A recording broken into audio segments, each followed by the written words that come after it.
Assalamualaikum warahmatullahi wabarakatuh. Insyaallah senang sekali bertemu dengan calon penghuni surga. Yeah. Boleh dilihat dulu kiri kanannya, siapa tahu itu tetangga di surga gitu. Yeah. Alhamdulillahirrahmanirrahim, Bapak Ibu sekalian. Senang sekali rasanya bisa bermuajahah, bertatap wajah dengan Bapak Ibu semua, teman-teman semua. Dalam rangka sama-sama kita belajar ya, sama-sama belajar untuk bisa mengenal Allah lebih dekat dengan cara-caranya yang istimewa, dengan metode-metode yang kadang membuat kita tidak terfikirkan begitu. Dan insya Allah Bapak Ibu sekalian, di kesempatan kali ini kita akan coba untuk menggali lebih banyak lagi tentang banyak sekali fase-fase kehidupan yang ternyata berhubungan dengan keimanan kita. Berhubungan juga dengan bagaimana surga kita nanti. Nah, untuk itulah tentu kita harus senantiasa yang paling utama mengucapkan rasa syukur kita alhamdulillahirrahmanirrahim kepada Allah SWT yang telah banyak sekali memberikan nikmat kepada kita, bahkan nikmat yang kadangkala sering kita anggap remeh dan lupakan. Contohnya mungkin seperti udara ya Bu ya. Mungkin Ibu sering menghirup udara, bukan sering, selalu ya. Kalau sering repot juga ya. Selalu menghirup udara, tapi mungkin di antara kita banyak yang menganggap itu sebagai hal yang biasa, sehingga kadang tidak terucap, Alhamdulillah ya Allah Engkau memberikan hari ini udara yang gratis. Kadangkala malah biasa saja begitu ya. Maka Bapak Ibu sekalian, di kesempatan ini mari kita sekali lagi belajar melatih diri kita untuk bersyukur kepada Allah atas segala apapun yang diberikan. Apapun tanpa terkecuali. Nanti kita akan coba bahas apapun di situ maksudnya apa sih? Apakah yang senang-senang aja atau yang bagus-bagus aja atau gimana?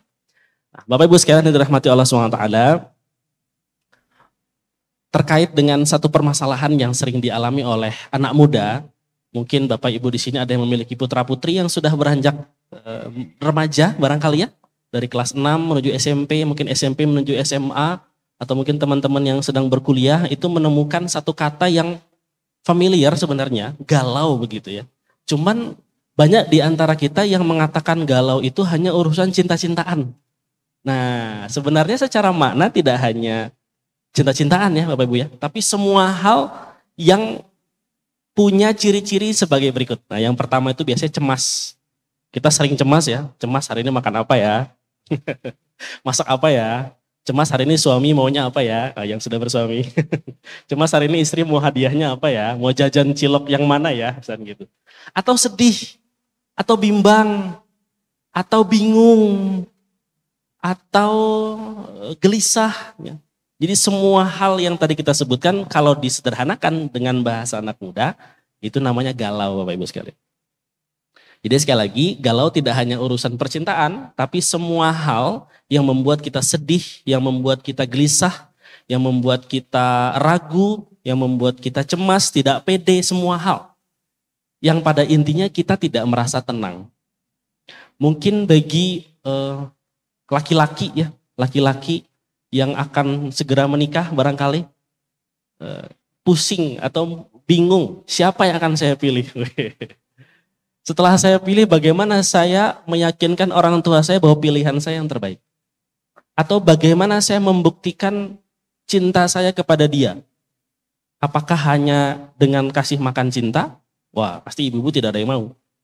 Datang anak remaja ke ibu, melamar ibu, mohon izin, saya ingin melamar anak ibu. Ibu bilang, wah, emangnya kamu punya apa? Berani-beraninya datang ke saya, meminta izin menikahi anak saya. Saya punya cinta. Nah, ibu kasih izin gak anaknya nikah sama dia? Cuman cinta saja. Nah, ini yang menjadi problem.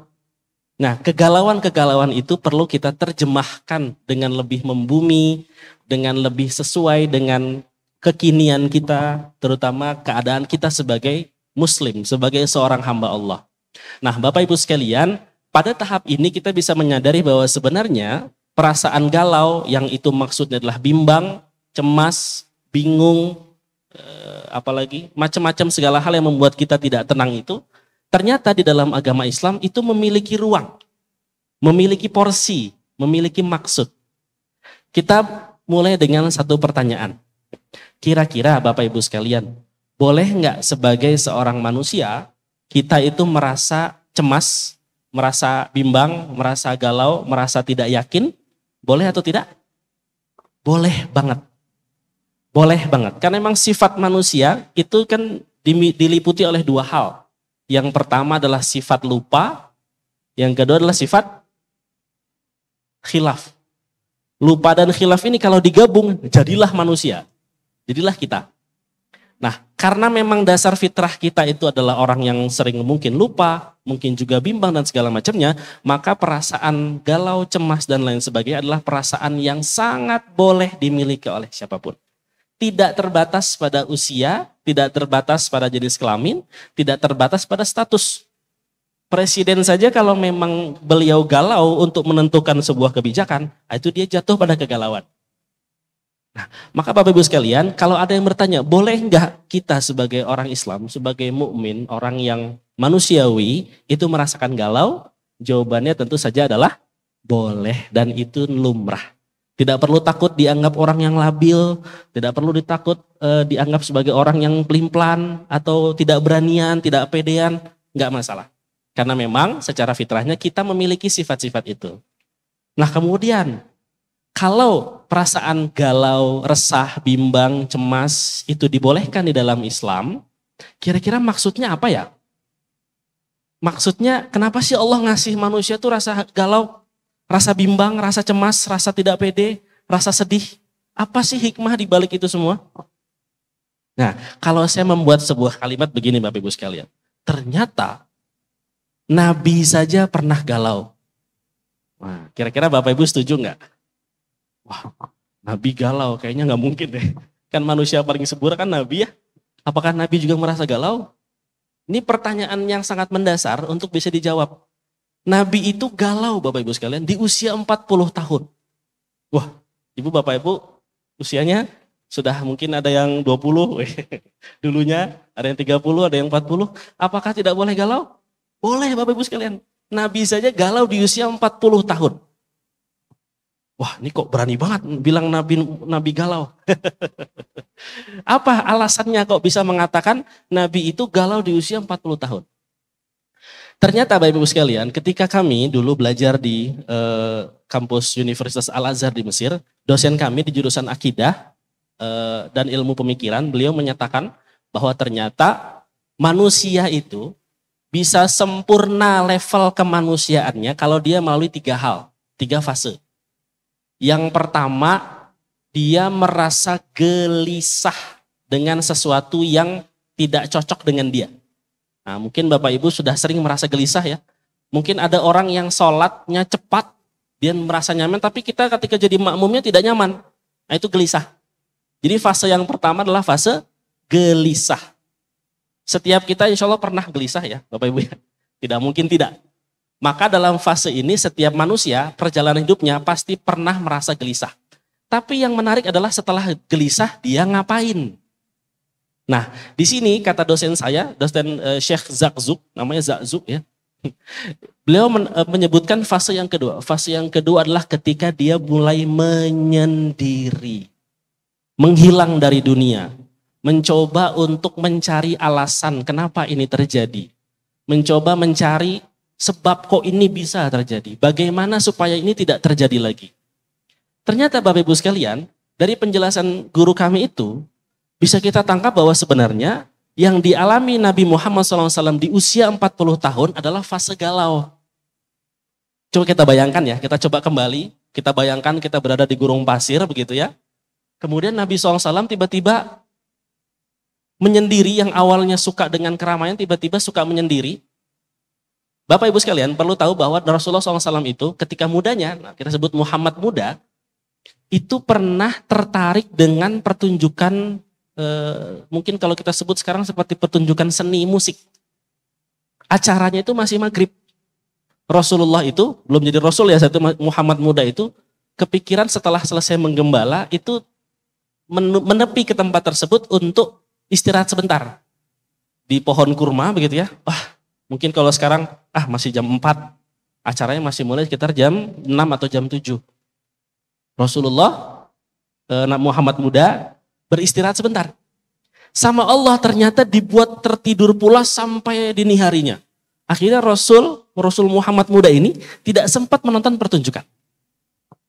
Itu salah satu kecondongan yang bisa sangat fitrah dimiliki oleh manusia. Kita tertarik dengan pertunjukan sebagai hiburan-hiburan.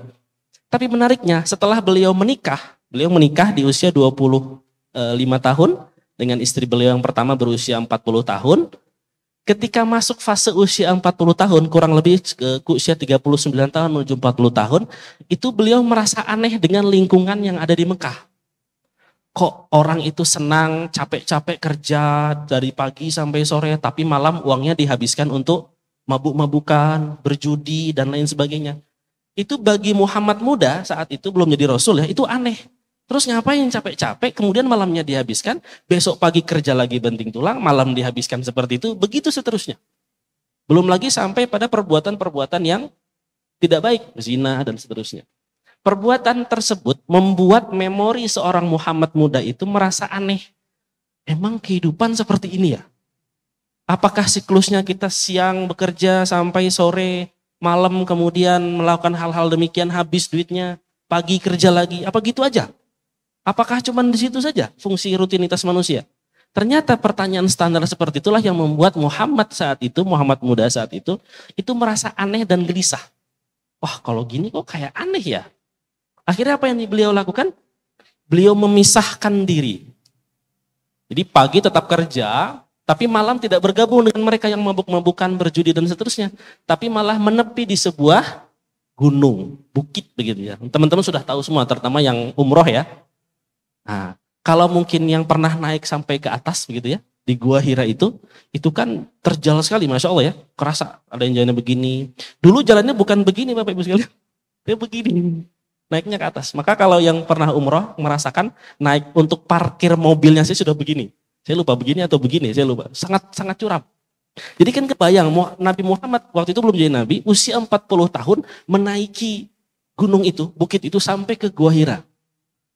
Orang mana yang merasakan segelisah itu sampai mau naik gunung, yang mana setiap hari berpotensi jatuh dan meninggal.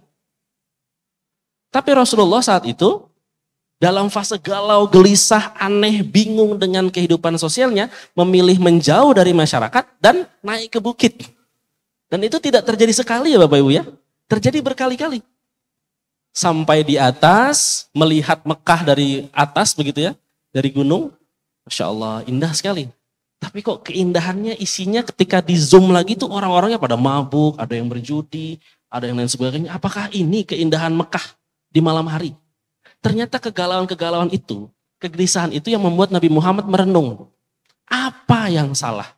Harusnya gimana ya supaya kehidupannya tuh bagus gitu. Dan akhirnya pada satu masa datanglah malaikat Jibril. Itu salah satu sirohnya, sejarahnya. Jadi tidak ujuk-ujuk kemudian jadi nabi begitu ya. Dan bukan berarti kalau teman-teman galau, gelisah, terus menyendiri di gua tiba-tiba jadi nabi, jangan ya. Saya takut nanti teman-teman, pengen jadi nabi gitu ya. Gelisah, apa masalah sosialnya apa ya. Oh anak muda pulang sekolah nongkrong, bukannya bantu ibu bapak di rumah. Tapi ngabisin uang, nyuri segala macam. Udahlah saya nongkrong aja. Saya ke Bukit Manglayang misalkan. Rumah saya di Cilinyi. Ke Bukit Manglayang, merenung di sana 40 hari 40 malam. Tahu-tahu dia turun, saya adalah Rasul. Wah, enggak ya Ibu ya. Tapi ternyata fase itu adalah salah satu fase seseorang bisa menjadi manusia seutuhnya. Yang pertama gelisah, merasa ada yang aneh. Jadi kalau kita belum merasa ada yang aneh dalam diri kita atau lingkungan kita, nah itu belum menjadi manusia seutuhnya. Tapi saya yakin semua Bapak Ibu sudah melewati fase itu. Aneh, pasti ada yang aneh. Keputusan ibu untuk menikah, bapak ibu untuk menikah, memiliki anak, bekerja, memilih pekerjaan ini, atau mungkin memilih beberapa pilihan dalam kehidupan, itu bagian dari jawaban kegelisahan Bapak Ibu. Nah, Nabi Muhammad SAW ketika masuk di fase gelisah, kemudian merenung selama beberapa masa, dan tiba-tiba mendapatkan wahyu. Ini yang disebut sebagai fase yang ketiga oleh guru saya. Fase yang ketiga itulah fase tafakkur. Fase di mana dia memproses penggunaan akalnya untuk mencari solusi. Nah, jadi kalau di sini kita belum sampai ke fase itu, kita belum jadi manusia seutuhnya. Kenapa dikatakan manusia? Jadi kata guru saya, perbedaan mendasar antara kita sebagai manusia dengan yang bukan manusia? Nah, boleh dijawab Bapak Ibu? Apa perbedaan mendasar antara manusia dan yang bukan manusia? Anggaplah hewan begitu ya. Karena hewan secara struktur mirip sama kita. Ada kaki, ada tangan, ada paru-paru, ada lambung, ada apa? Ada akal, ada otak, ada kepala dan seterusnya. Apa kira-kira yang membedakan antara kita dengan hewan? Hah? Akal. Atau apa? Akal ya. Akal itu fungsinya apa sih? Nah, akal itu fungsinya apa? Untuk menghitung. Akal itu ternyata fungsi dasar adalah untuk memisah mana yang ini, mana yang itu. Itulah kenapa Nabi Adam pertama kali diajarkan wa 'allama Adamal asma'a kullaha. Jadi ketika Allah itu menciptakan Nabi Adam, sebelum diperintah dan segala macamnya, itu Nabi Adam itu diberikan satu ilmu. Wa 'allama Adamal asma'a kullaha. Oleh para ulama, asma ini disebut dengan nama-nama barang, nama-nama benda, nama-nama alam. Tapi bagi kita bisa kita sebut dengan bahasa. Nah, bahasa, cara membedakan mana itu piring, mana itu gelas adalah dengan akal. Jadi kalau akalnya berfungsi, dia bisa membedakan apapun yang berbeda. Pintu dengan dinding pasti berbeda. Nah, kalau ada orang yang mengatakan satu adalah dua, dan dua adalah satu, bisa nggak diterima oleh akal kita? Nggak bisa, karena memang berbeda. Dan itulah yang membuat manusia bisa menjadi manusia seutuhnya karena dia menggunakan akalnya. Fasenya yang pertama adalah gelisah, kemudian memisahkan diri untuk mencari solusinya, dan yang terakhir dia menggunakan akalnya untuk mencari jawaban dari pertanyaan kegelisahannya. Nah, Bapak Ibu sekalian, ternyata kegalauan-kegalauan yang dialami oleh Nabi Muhammad SAW itu mengantarkan beliau menjadi orang yang luar biasa.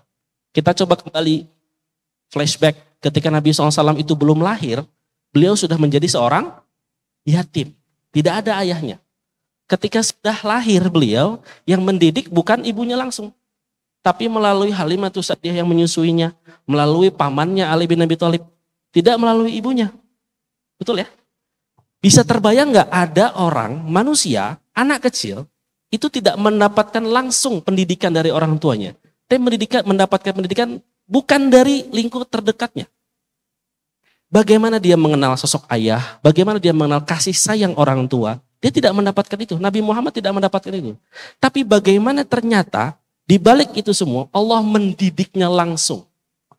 Dengan cara apa? Dengan cara tadi, dia memiliki kegelisahan. Kok ada orang yang malah, salah satu kebiasaan Arab jahiliyah adalah seseorang laki-laki kalau meninggal, dia akan mewariskan istrinya kepada anaknya. Ada yang tahu fakta ini? Jadi istrinya itu diwariskan kepada anaknya. Dan kalau si perempuan meninggal, dia tidak mendapatkan warisan. Ini aneh. Kok dia yang melahirkan, dia yang merawat, tapi kok malah tidak mendapatkan hal-hal seperti tadi. Itu salah satu kegelisahannya, selain tadi masalah minuman keras dan seterusnya.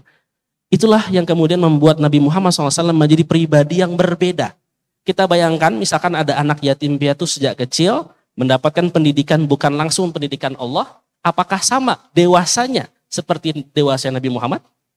Belum tentu. Maka yang dialami oleh Nabi Muhammad SAW melalui kegelisahan tadi, melalui kegalauan tadi, ternyata mendidik beliau untuk siap mengemban amanah yang kita sebut dengan amanah kenabian. Tidak ada orang tuanya.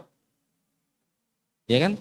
Tidak mendapatkan pendidikan langsung orang tuanya. Yang dia dapatkan adalah ilmu perdagangan dari pamannya. Ilmu cinta dari istrinya Khadijah. Mendapatkan ilmu apa lagi? Itu dari orang lain semua. Maka ternyata Bapak Ibu sekalian, Nabi Muhammad SAW melalui fase itu saja, dia sudah melalui fase menjadi manusia seutuhnya. Maka teman-teman di sini kalau mulai galau, maka lanjutkan kegalauannya dengan pertanyaan selanjutnya. Gimana supaya masalah ini selesai? Gimana supaya saya selamat? Gimana supaya saya begini begitu? Apa yang harus saya lakukan? Siapa yang harus saya datangi? Dan lain sebagainya. Kegelisahan itu lanjutkan. Bagaimana saya supaya bisa makan enak besok? Lanjutkan caranya dengan cara bekerja. Atau gimana lah caranya begitu ya. Dan lain sebagainya. Maka Bapak Ibu sekalian, jangan merasa bahwa kegalauan yang kita rasakan itu adalah aib. justru itu adalah nikmat. Kita ambil contoh lagi di kisah yang lain. Ketika Nabi Muhammad SAW mau hijrah ke Madinah bersama dengan Abu Bakar, itu kan masuk ke salah satu bukit namanya Bukit Sur. Yang kalau Bapak Ibu pernah ke sana, mudah-mudahan itu bentuknya rada-rada unik ya. Jadi masuknya lewat bawah gitu. Masuknya lewat bawah. Dan di situ banyak bolongan-bolongan. Jadi karena dia padang pasir begitu ya. Nah, bolong-bolong itu biasanya dikenal dengan tempat sarang-sarang ular. Nah, yang menarik di situ, dengan kegalauan yang dirasakan Nabi Muhammad SAW dan kemudian memilih untuk berhijrah, itu tindakannya Abu Bakar itu menemani Nabi Muhammad SAW di situ. Yang menariknya adalah Abu Bakar masuk duluan, memastikan bahwa lubang itu aman, tidak ada yang aneh-aneh, baru kemudian mengajak Rasulullah untuk masuk ke dalam. Tapi ada satu yang menarik di situ. Ketika Abu Bakar melihat ada lubang yang belum dia cek, dia lepas sandalnya, kemudian menutup bolongan itu dengan jempol kaki beliau. Jadi kita bayangkan Rasulullah sedang ada di paha beliau, sedang istirahat, kakinya naik sedikit untuk menutup lubang itu. Dan ternyata setelah ditutup sebentar itu, kakinya langsung dipatuk oleh ular. Kebayang gak sakitnya? Kebayang ya? Tapi yang dilakukan adalah Abu Bakar diam di tempat, Bapak Ibu sekalian. Sampai keringat dingin. Dan kemudian Abu Bakar tidak menggerakkan sedikit pun kakinya demi Rasulullah. Demi Rasulullah. Kalau kita langsung respon ya, waduh kaki saya hilang ya, atau gimana gitu sebagai responnya. Tapi Abu Bakar tidak. Setelah Rasulullah selesai dari istirahatnya dan aman dari kejaran orang kafir Quraisy, Rasulullah bangun kemudian mengatakan, wahai Abu Bakar, mengapa engkau pucat sekali? Wahai kekasihku, kata Abu Bakar, saya barusan dipatuk ular beberapa menit yang lalu. Di mana? Di sini, di jempol kaki. Setelah kemudian dikenal salah satu pengobatan Tibun Nabawi menggunakan air liur. Nah itu salah satu behind the story-nya.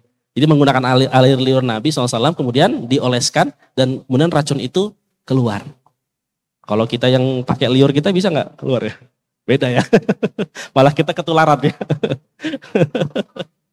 Jangan dipraktekin ya Bapak Ibu ya. Nah itu adalah satu fase yang membuat kegelisahan Nabi SAW semakin memuncak.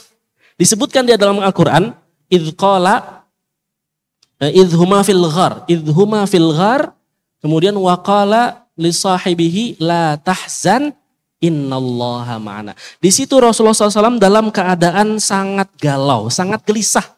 Gelisah karena dikejar oleh orang kafir Quraisy, gelisah karena 3 hari 3 malam di situ tidak mendapatkan makanan, gelisah juga sahabatnya itu dipatuk oleh ular. Tapi disebutkan dalam Al-Quran itu, disebut At-Taubah 40, idhuma fil ghar. Ketika dua-duanya sedang berada di sebuah gua, idh yaqulu li sahibi, kemudian temannya, itu Abu Bakar As-Siddiq mengatakan, la tahzan innallaha ma'ana. Wahai sahabatku, jangan bersedih, sesungguhnya Allah bersama kami. Tapi yang menarik adalah firman Allah selanjutnya Bapak Ibu sekalian. Nah, ini yang jarang dibahas. Apa kata Allah selanjutnya? Fa anzalallahu sakinatahu alaih. Maka Allah menurunkan ketenangannya kepada Muhammad. Coba, kalau di sini berarti yang galau banget, yang gelisah banget Abu Bakar atau Nabi Muhammad? Nabi Muhammad SAW. Ternyata dalam kegalauan kita kadang butuh teman. Nah ini, jadi salah satu jargon kami di salah satu komunitas ya, namanya gini kurang lebih, bahkan seorang Musa pun butuh Harun. Bahkan seorang Musa pun butuh Harun. Itu jargon yang kami lakukan di komunitas. Supaya mereka ingat bahwa dalam proses berhijrah itu jangan pernah bersendirian. Harus bareng-bareng. Nah dari firman Allah barusan kita bisa mendapatkan gambaran ternyata Nabi Muhammad SAW sebelum diucapkan Abu Bakar, la tahzan innallaha ma'ana, ternyata Nabi Muhammad sedang dalam keadaan gelisah. Seorang nabi yang sudah jadi nabi itu masih merasa gelisah. Nah, maka Bapak Ibu sekalian, sekali lagi gelisah itu atau galau itu bukan aib, tapi adalah nikmat. Nah, Bapak Ibu sekalian, dari sini alhamdulillah kita bisa banyak sekali mengambil pelajaran bahwa dalam proses kita menjadi manusia seutuhnya, menjadi hamba Allah seutuhnya, itu ternyata melalui beberapa tahap. Tahap yang pertama Difirmankan Allah itu kita bisa beriman sebagaimana umat-umat terdahulu, tapi Allah kemudian menyampaikan dalam satu firman yang lain. Allah berfirman di surat Al-Ankabut, Alif Lam Mim, ahasiban nasu ayyutraku ayyakulu amanna wa hum la yuftanun. Alif Lam Mim, apakah engkau manusia, umat yang beriman saat itu zaman Nabi, akan dibiarkan mengatakan, ya Allah saya beriman kepadamu, tapi tidak diuji, tapi tidak dikasih cobaan. Itu kata firman Allah. Ahasiban nasu ayyutraku ayyakulu amanna wa hum la yuftanun. Apakah Allah akan membiarkan seseorang mengatakan, ya Allah aku beriman kepadamu, tapi Allah kemudian gak ngasih ujian. Justru dengan ujian itulah iman kita akan semakin tebal, semakin naik. Nah di sini menjadi tanda bahwa kegelisahan yang kita lakukan, cobaan yang kita terima, galau yang kita rasakan, itu bagian dari proses kita menjadi hamba Allah yang semakin matang. Apapun masalahnya. Masalah anak muda, soal percintaan barangkali begitu kan. Atau masalah orang tua, anaknya Masya Allah kok susah banget diaturnya gitu ya. Atau masalah rezeki kok ya Allah rezekinya kok segini-segini aja ya. Atau masalah ya Allah pengen umroh, pengen ibadah kok masih belum kau izinkan ya. Apapun masalahnya. Itu adalah salah satu proses yang harus dinikmati. Maka Bapak Ibu sekalian, ini adalah salah satu hal yang perlu kita syukuri. Dan yang lebih menarik lagi adalah ternyata di dalam hadis Nabi SAW, dalam Al-Quran, dalam cerita-cerita orang-orang beriman di zaman dulu, mereka-mereka yang galau itu, mereka-mereka yang gelisah itu, ternyata bisa menjadi peluang pahala bagi mereka. Wah, gimana kok galau dapat berpahala gitu ya? Gelisah dapat pahala, pusing dapat pahala, itu gimana ceritanya? Nabi SAW dalam sebuah hadis pernah menyampaikan, ma yusibul muslim, apa-apa yang menimpa seorang muslim, min nasabin, dari perasaan lelah, wala wasabin, dari perasaan sakit, wala hammin, perasaan khawatir, wala huznin, perasaan sedih, wala adza, atau tersakiti, wala gham, atau merasa gelisah, hatta syaukah. Syaukah itu seperti duri yang kena kulit kita. Hatta syaukah illa ini salah satu motivasi kita untuk terus galau. Illa kafarallahu lah, Allah menghapuskan dosa-dosanya. Kafarallahu biha min khotoya, Allah akan hapus dosa-dosanya. Coba kita bisa bayangkan, ada orang gelisah, ada orang galau, ada orang pusing, ada orang disakiti, ada orang yang tidak tenang jiwanya. Tapi kalau dia lakukan itu dengan cara yang benar, dengan proses manusia yang benar tadi, maka dia mendapatkan ampunan Allah. Nah, wah kalau gitu berarti galau terus boleh kali ya? Boleh banget.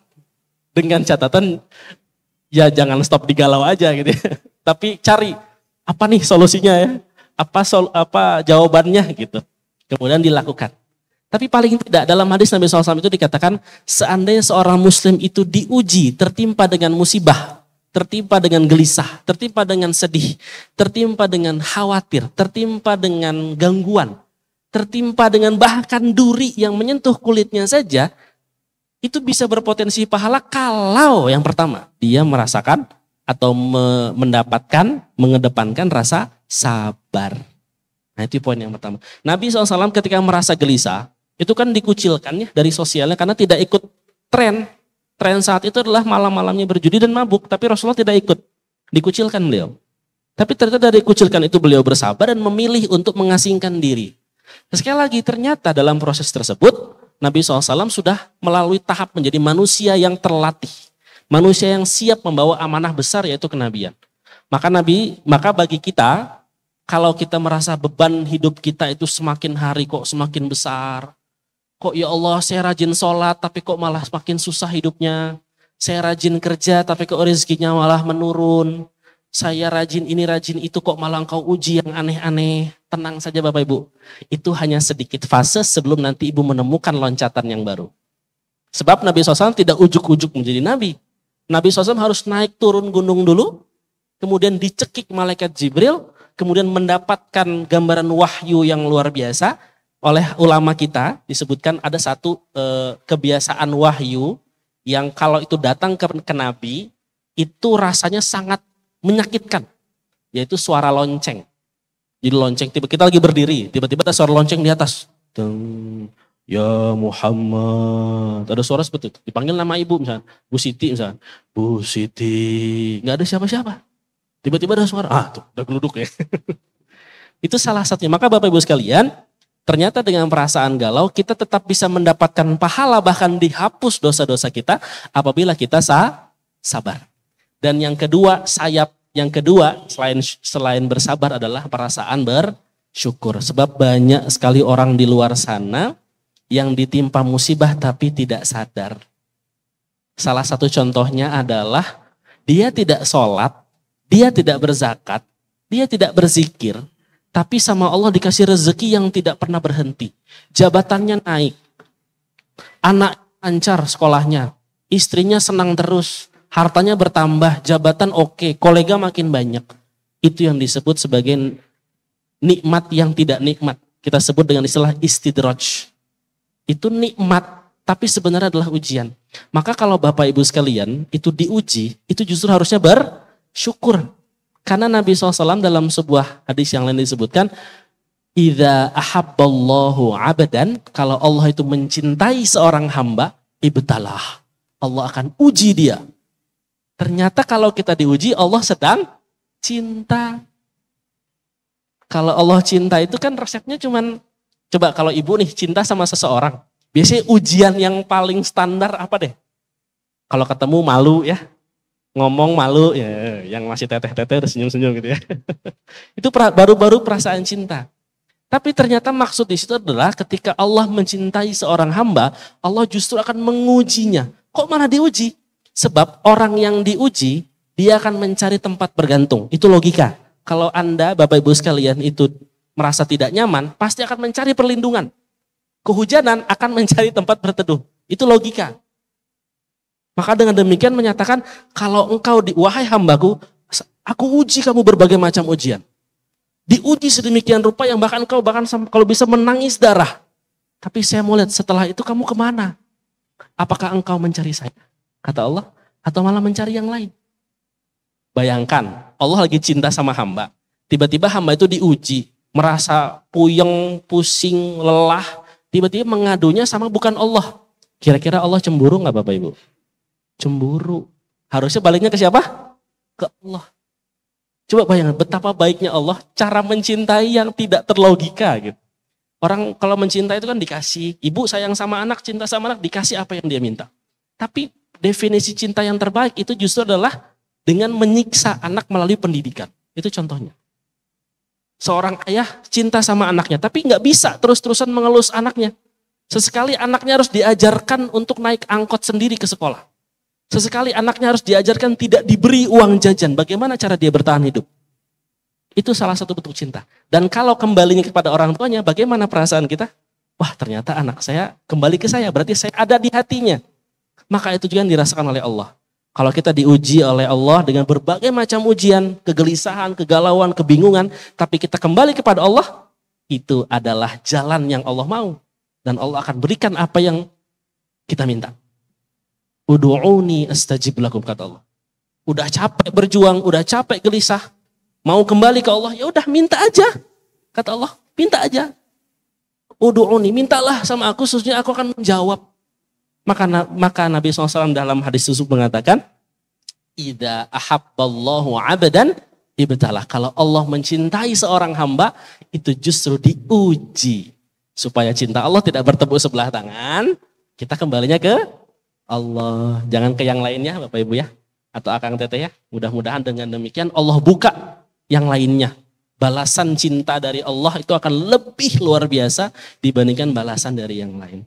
Mungkin itu Bapak Ibu sekalian, mudah-mudahan kita bisa mengambil makna kegalauan yang mungkin hari-hari ini sering disalah kaprahi, hanya berurusan dengan cinta, dengan remaja. Tidak, galau itu adalah semua hal yang membuat kita gelisah, semua hal yang membuat kita menangis. Dan mudah-mudahan itu menjadi wasilah kita mendapatkan pahala, dan yang lebih nikmat lagi adalah Allah cinta dengan kita. Kalau Allah cinta dengan kita, apa sih yang dikasih sama Allah? Terima kasih. Assalamualaikum warahmatullahi wabarakatuh.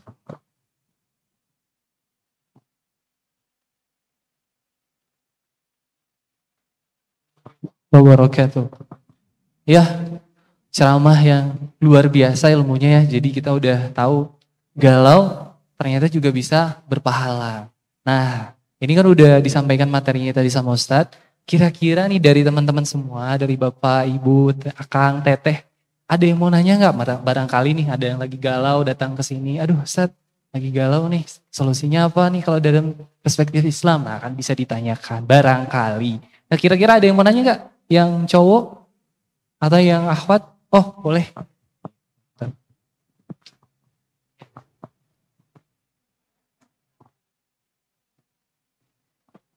Iya.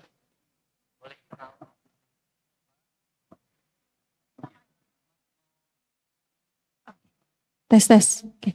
Bismillahirrahmanirrahim. Assalamualaikum warahmatullahi wabarakatuh. Sebelumnya terima kasih banyak Ustadz ya atas insight-nya tadi, ceramahnya, dan mungkin juga semangat ya buat kita yang lagi menghadapi musibah masing-masing atau ujian masing-masing. Sebenarnya pertanyaan saya cukup banyak sih sebenarnya. Mungkin, dan tadi juga ada sedikit pertanyaan titipan gitu ya. Mungkin yang pertama itu kan tadi ketika kita menghadapi ujian tuh kan harus dengan sabar dan syukur. Nah, saya pernah mendengar sebuah mungkin entah quotes, kata-kata gitu ya. Kalau nggak salah saya nonton dari drama apa gimana gitu, saya lupa. Tapi ada perkataan kayak gini kurang lebih. Terkadang ketika kita ditimpa sebuah masalah itu tuh bukan untuk didapatkan solusinya, tetapi dengan ya udah itu memang ujian yang harus kita jalani seumur hidup gitu ya. Mungkin tadi nyambung juga dengan yang perasaan sabar tadi gitu. Nah, itu bagaimana kira-kira tanggapan Ustadz terkait perkataan seperti itu gitu. Itu yang pertama. Yang kedua, bagaimana caranya kita membedakan antara itu tuh ujian atau azab gitu, musibah untuk menegur kita gitu ya. Dan yang ketiga ini pertanyaan titipan tadi, lebih ke bagaimana contoh galau yang berpahala dalam kehidupan sehari-hari. Mungkin begitu Ustaz. Terima kasih banyak. Wassalamualaikum warahmatullahi wabarakatuh.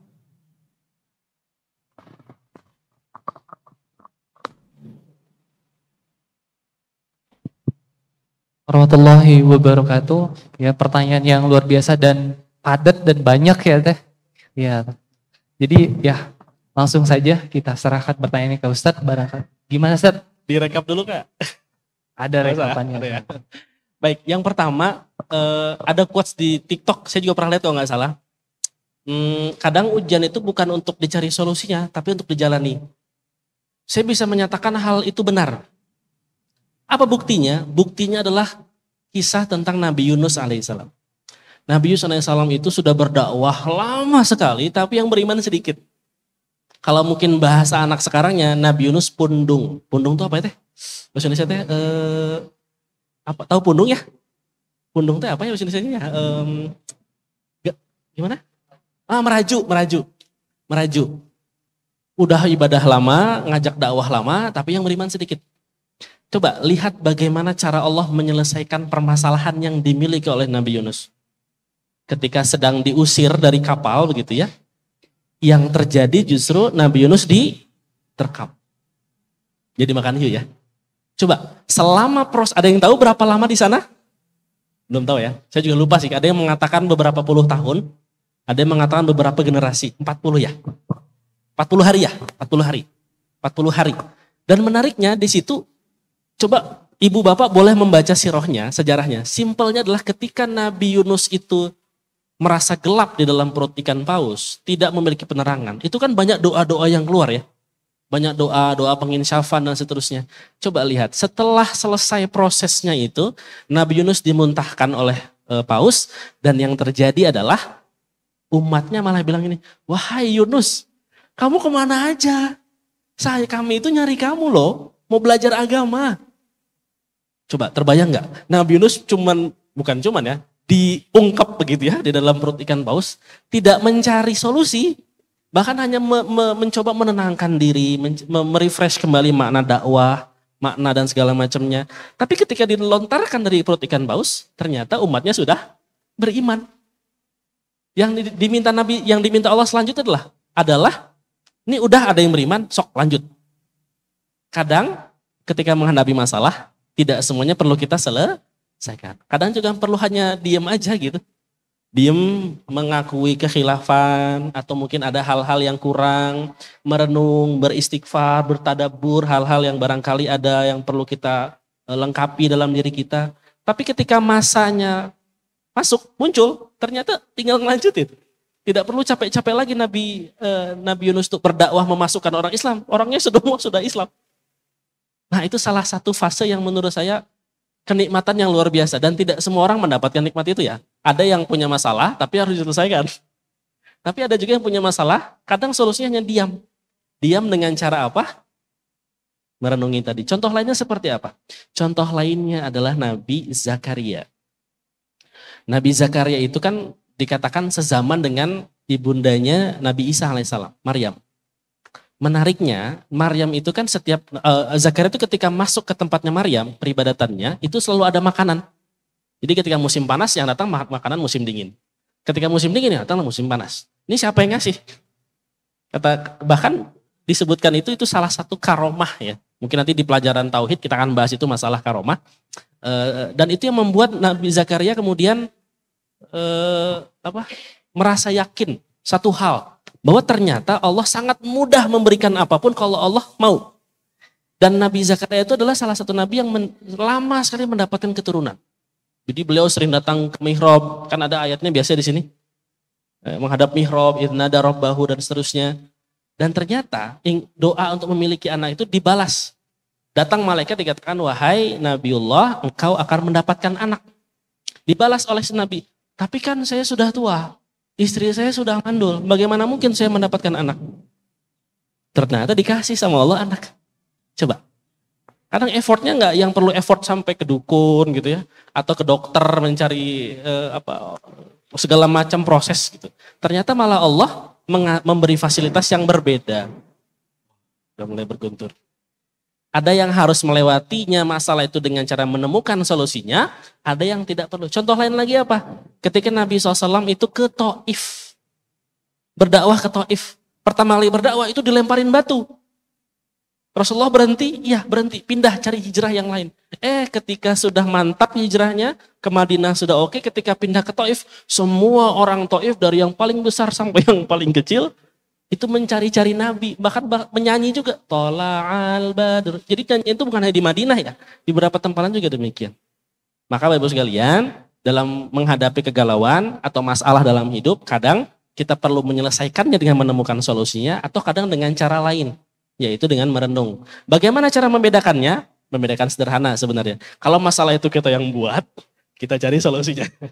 Kalau masalah itu bukan kita yang buat, misalkan atasan kita kok gak pernah bersyukur sama kerja kita, ya mau gimana lagi? Kita kerja sudah maksimal, semua effort sudah kita lakukan, bahkan orang-orang tahu kita effortnya luar biasa, tapi atasan kita tidak mau menerimanya, ya itu mah bagaimana Allah wah. Kadang setelah kita diamkan, ternyata beliau tobat, naik gaji misalkan, atau naik pangkat. Itu hanya variasi cara Allah bagaimana kita menghadapi masalah. Kemudian yang kedua, terkait dengan mana ujian ya, mana ujian, mana azab gitu ya. Mana ujian, mana azab. Saya pernah bertanya ini kepada guru kami di Al-Azhar Mesir waktu itu. Beliau menjawab sederhananya adalah, kalau engkau merasa sebelum diuji, sebelum mendapatkan satu hal yang negatif itu engkau melakukan sebuah dosa, maka itu adalah azab. Tapi kalau engkau melakukan banyak ketaatan, tapi setelah ketaatan itu Allah malah membuat kamu merasa turun, rendah, itu adalah ujian. Itu sederhananya. Jadi kalau kita tidak melakukan dosa, maka itu ujian. Kalau kita melakukan dosa, maka itu adalah azab. Tenang, azab di sini sebenarnya maknanya umum ya. Kalau di beberapa literatur tafsir, azab yang dimaksud di sini adalah azab yang bentuknya siksaan yang amat besar. Tapi mungkin bahasa Indonesia, apa ya definisi azab yang sederhana, bukan yang banjir bandang begitu, bukan gempa bumi, tapi yang lain. Bisa jadi seperti itu. Jadi pembedaannya adalah dua yang seperti tadi. Yang ketiga tadi apa ya?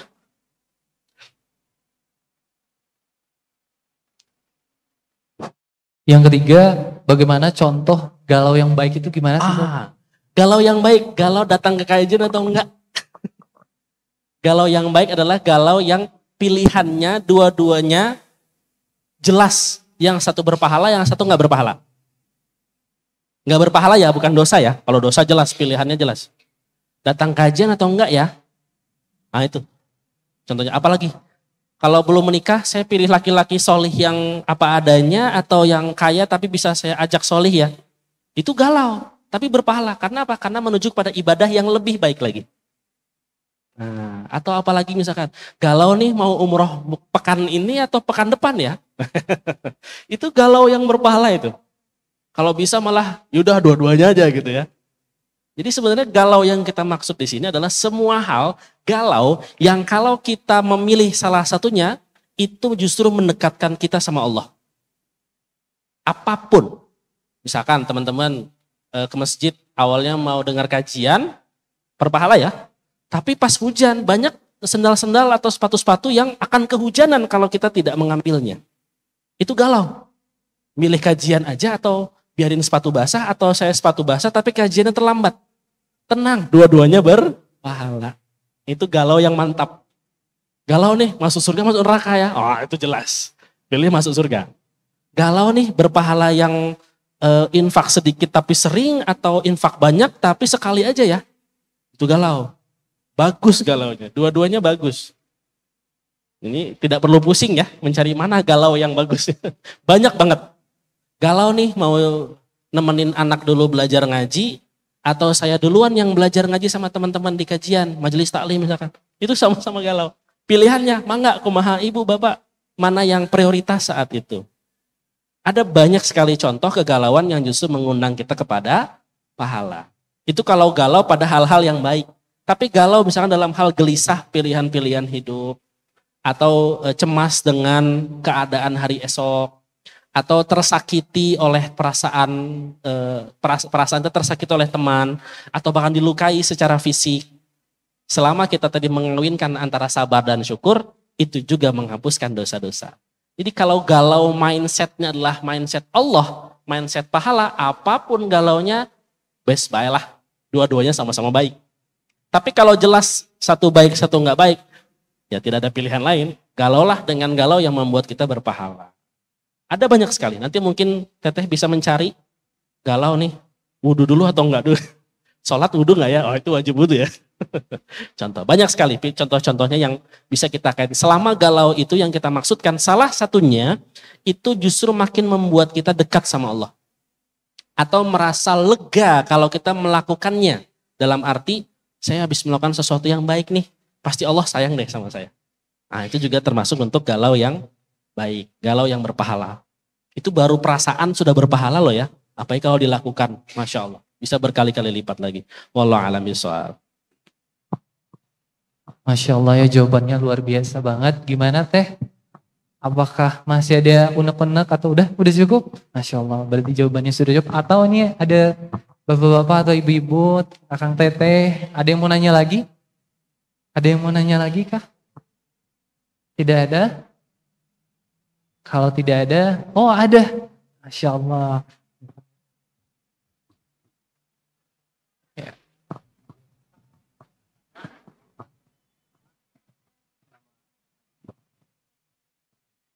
Bismillah. Assalamualaikum warahmatullahi wabarakatuh.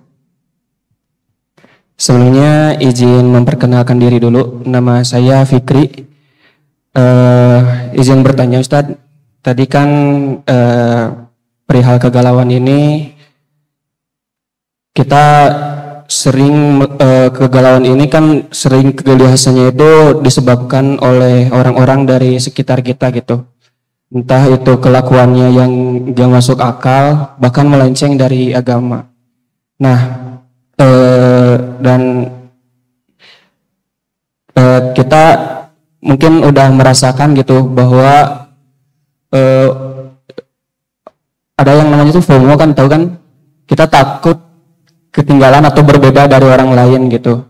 Dan kalau semisal kita berbeda dari orang lain atau bahkan kita menjauh gitu kan, kita takutnya dikucilkan atau mungkin sederhananya eh, gimana sih cara mencari solusinya untuk kita lepas dari kegalauan itu, tapi bukan dengan kesendirian. Karena kalau di Indonesia sendiri kan bahkan agama pun udah kayak beda-beda gitu kan, ada yang gak sesuai dengan Rasul dan membawa-bawa budaya dari keluarga besar kita atau apa, dan ketika misal di keluarga kita itu udah kayak melenceng dan kita nggak bisa langsung berbeda dari mereka, takutnya gimana gitu, takut dikucilkan sama mereka atau gimana. Nah itu gimana sih supaya kita tetap bisa bersosialisasi, apakah kita boleh ikut kegiatan-kegiatannya walaupun secara aturan itu nggak dibolehin sama Allah gitu. Mungkin segitu Ustaz. Terima kasih. Assalamualaikum warahmatullahi wabarakatuh.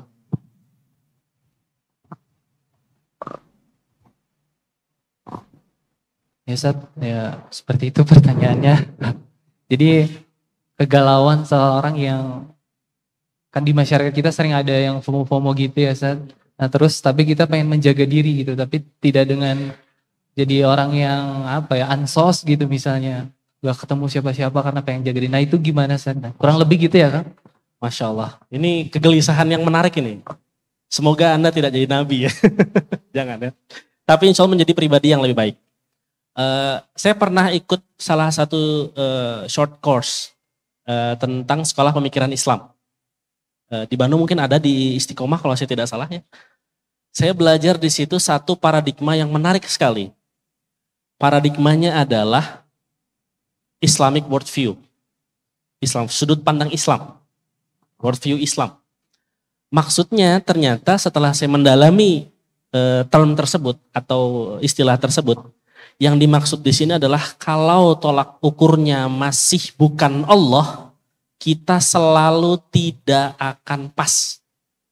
Saya ulang ya. Kalau tolak ukurnya selalu bukan Allah, kita nggak akan selalu pas dengan orang. Mau kita takut nggak FOMO atau kita takut FOMO, selalu ada yang salah. Selalu ada yang merasa dikucilkan, selalu ada yang dijauhkan. Karena mindsetnya atau mungkin bahasa sederhana, kacamata yang kita gunakan untuk melihat, itu bukan kacamata Islam. Sekarang saya coba tanya, Kang Fikri misalnya, di satu komunitas misalkan, kalau sholat teh, setelah sholat teh wajib salaman. Kalau nggak salaman rasanya aneh. Akhirnya Akang memilih untuk salaman setelah sholat langsung. Tapi di majelis yang lain, misalkan Akang pergi ke masjid yang lain, dia bahkan jamaahnya setelah sholat langsung zikir sendiri-sendiri. Tidak ada yang salaman. Dalam dua perspektif ini menurut Kang Fikri mana yang benar, mana yang tidak benar? Kalau saya nggak salaman, saya tidak dianggap jamaah sini. Kalau saya salaman, saya begini. Kalau enggak, saya begini. Ini masalah agama ya. Beberapa menyangkutkan karena dalam bab agama orang yang bersalaman dosanya akan digugurkan. Ada dalil umumnya. Tapi di beberapa masjid ada yang tidak memudayakan itu. Di masjid yang lain ada yang memudayakan itu. Gimana caranya? Jawaban yang saya dapat dari sekolah pendek itu adalah coba diganti kacamatanya dengan kacamata Islam. Jadi selama yang dilakukan itu sejalan dengan maksud Allah dan Rasulnya, itu yang kita pakai. Tapi nanti jadinya ekstrim nih. Enggak ya. Jadi di dalam Islam itu tidak selalu tentang benar dan salah. Saya ambil contoh. Kang Fikri kalau ketemu orang yang nggak sholat, hukumnya apa? Hukumnya wajib sholat kan? Tapi ternyata ada jawaban lain. Jawaban lain adalah hukumnya adalah engkau menarik tangannya dan ajak ia sholat bersamamu. Berarti hukumnya bukan soal wajib, haram, sunnah gitu-gitu enggak. Tapi justru punya jawaban yang lain. Begitu juga dengan worldview Islam. Seperti tadi, FOMO. Kita coba lihat FOMO ini menurut perspektif Islam dibenarkan enggak? Kita ambil contoh FOMO yang kekinian, joget-joget di TikTok misalkan. Kan banyaknya anak-anak SMP, SD, mungkin kuliah juga ada gitu kan. Itu FOMO dan kalau FYP itu bisa menambah followers. Menambah followers minimal 600 bisa buka keranjang kuning. Kalau punya keranjang kuning bisa jualan. Wah, cuan. Tapi lihat yang berangkat untuk mendapatkan cuan itu dengan cara melakukan sesuatu yang dilarang oleh Islam. Kenapa dilarang? Karena menampilkan aurat, menghilangkan kewibawaan kita sebagai seorang yang beradab, seorang yang berislam. Boleh kita joget, tapi tidak dinikmati oleh orang. Nikmati diri sendiri, emang enggak? Atau pasangannya, misalkan suami istri, ya sebagai seru-seruan, nggak apa-apa. Tapi kalau sekali lagi FOMO itu kita pakai kacamata Islam, kalau secara hukum fikih misalkan, halal haram masuk di mana nih? Kalau masuk fikih dakwahnya gimana? Kalau dengan melakukan itu justru kita malah semakin dekat kepada mereka, kefomoan tapi semakin jauh dari Allah, maka jangan pakai. Tapi kalau dengan FOMO ikut ke mereka, tapi membuat kita juga bisa mendekat kepada Allah, maka cobalah 50-50. Hati kita menolak, tapi karena kita butuh, karena mungkin urusan dakwah, maka lakukan pelan-pelan. Kita ambil contoh sederhana kisah dari Mus'ab bin Umair. Mus'ab bin Umair itu adalah salah satu pemuda terganteng, terwangi, ternecis, terkaya di Mekah saat itu. Tapi ibunya ketika Mus'ab bin Umair masuk Islam, ibunya tidak meridhoi. Ditinggalin dia dari rumahnya. Ibaratnya mah tidak FOMO lagi gitu. Yang lain masih nongkrong di mana, Mus'ab bin Umair nggak diajak. Tapi yang menarik adalah ketika memakai kacamata Islam, dia adalah seorang anak. Maka kewajiban dia berbakti pada orang tua tidak gugur meskipun agamanya berbeda. Akhirnya apa yang dilakukan oleh Mus'ab bin Umair? Ketika ibunya bilang, wahai Mus'ab anakku, aku nggak akan makan sampai kamu kembali ke ajaran nenek moyang. Apa jawaban Mus'ab bin Umair? Wahai ibuku tersayang, pakainya gitu kalimatnya. Wahai ibuku tersayang, saya tidak mungkin untuk kembali ke ajaran masa lalu. Tapi bukan berarti saya tidak bisa berbakti kepadamu. Engkau mau makan apa? Ayo aku suapin. Aku sediakan. Semua urusan ibunya dipenuhi oleh Mus'ab bin Umair. Apakah dikucilkan dari sosialnya? Dikucilkan. Tapi kewajiban utamanya sebagai seorang anak itu justru yang akhirnya membuat ibunya, ya udah deh makan aja. Akhirnya makan dan mau disuapin oleh sama Mus'ab bin Umair. Masih tetap menganggap Mus'ab bin Umair sebagai anak. Sekali lagi, jadi kalau masalah FOMO kita lihat dalam ukuran kacamata Islam. Kalau hal itu masih ditoleransi oleh Islam, mangga silakan. Tapi kalau ternyata justru menyelisihi ajaran Islam, sebaiknya jangan. Kalaupun terpaksa banget, maka lakukan dengan penolakan di dalam hati. Ini yang agak berat. Contohnya apa? Contohnya adalah Ammar bin Yasir. Ammar bin Yasir, ada yang tahu? Ammar bin Yasir itu punya ibu. Ibunya adalah syuhada pertama dalam dunia Islam. Ibunya itu ditusuk perutnya, Bapak sekalian. Syuhada pertama. Tapi Ammar bin Yasir itu dia beriman kepada Allah, tapi dia ikut FOMO dengan orang lain yang akhirnya dia pindah lagi ke agama nenek moyangnya. Dia mengatakan apa? Ya, saya meninggalkan ajaran Muhammad, saya kembali ajaran nenek moyang. Di lisannya mengatakan begitu, tapi hatinya tetap beriman kepada Nabi Muhammad dan Allah. Dia selamat dari pembunuhan, keluarganya beberapa selamat dari pembunuhan, meskipun harus dibayar dengan nyawa ibunya, yang tetap mengatakan saya beriman pada Tuhannya Muhammad. Terbayang ya, itu pada urusan kematian. Nah sekarang pada urusan yang bukan kematian, berarti kan bisa kita toleransi dengan kacamata tadi. Oh masih sejalan dengan Islam, apakah berhubungan dengan yang menyelisihi akidah misalkan, atau membuat iman kita malah rusak? Oh jangan kalau gitu. Nggak apa-apa. Kalau saya pribadi, saya punya satu mindset. Kalau Allah suka, itu yang saya kejar. Mau semua dunia ini nggak suka, bodoh amat. Itu bahasa saya kepada diri saya. Mau orang lain nggak suka saya sholat, bodoh amat. Saya akan tetap sholat. Itu sederhananya. Tapi itu terlalu ekstrim ya. Ada orang yang minta ini dikasih. Acara keluarga harus datang, tapi nanti ada bakar-bakar dupanya. Dalam saya, akidah saya, saya nggak bisa. Karena ini bukan budaya Islam. Tapi ya mau gimana lagi? Kalau di keluarga, akhirnya ya udah duduk aja. Tapi dalam hati harus ada penolakan. Jadi kacamata atau tolak ukurnya adalah kacamata Islam. Kalau menurut Islam boleh, masih wajar, mangga. Tapi kalau sampai membahayakan, sebaiknya tidak. Kalau memang benar pahit-pahitnya berbahaya nih buat keselamatan diri kita, kalau kita tidak melakukan, maka lakukan, tapi sertakan penolakan di dalam hati seperti kisah Ammar bin Yasir tadi. Mungkin itu, mudah-mudahan bisa ketangkap ya poinnya. Terima kasih. Wallahu a'lam bishawab.